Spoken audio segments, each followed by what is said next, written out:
This is the Anonymous News Network. Greetings, members of NATO. We are Anonymous. In a recent publication, you have singled out Anonymous as a threat to government and the people. You have also alleged that secrecy is a necessary evil, and that transparency is not always the right way forward. Anonymous would like to remind you that the government and the people are distinct entities with often conflicting goals and desires. It is Anonymous's position that when there is a conflict of interest between the government and the people, it is the people's will which must take priority. The only threat transparency poses to government is to threaten government's ability to act in a manner which the people would disagree. Anonymous does not accept that the government or the military has the right to be above the law and to use national security to justify illegal and deceptive activities. Dishonesty and secrecy totally undermine the concept of self-rule. How can the people judge for whom to vote, unless they are fully aware of what policies said politicians are actually pursuing? When a government is elected, it is said to represent the nation it governs. This essentially means that the actions of a government are not the actions of the people in government, but are actions taken on behalf of every citizen in that country.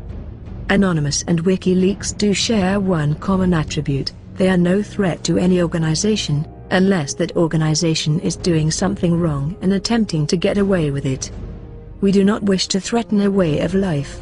We do not wish to dictate anything to anyone. We do not wish to terrorize any nation.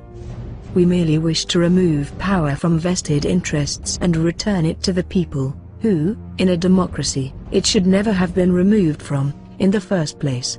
The government enforces the law. This does not give them the right to break it.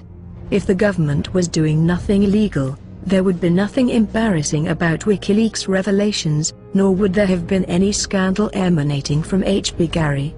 The resulting scandals were not a result of Anonymous or WikiLeaks revelations, they were the result of the content released. The responsibility for that content can be placed solely at the doorstep of policymakers who, like any corrupt entity, naively believed that they were above the law and that they would not be exposed. A lot of government and corporate comment has been dedicated to how we can avoid a similar leak in the future.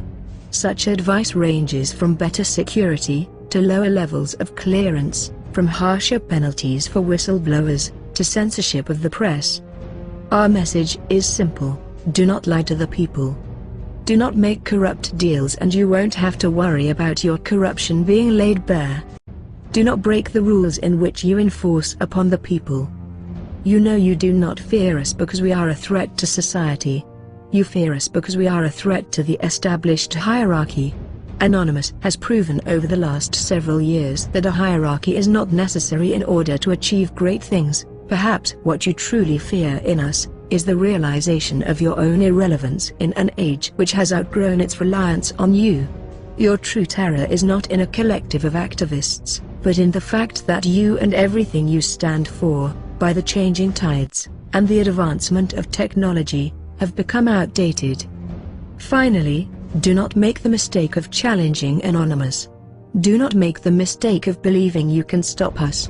If you cut down one Anon, 10 more will join us, purely out of anger at your trampling of human rights. Your only chance of defeating the movement which binds all of us is to accept it.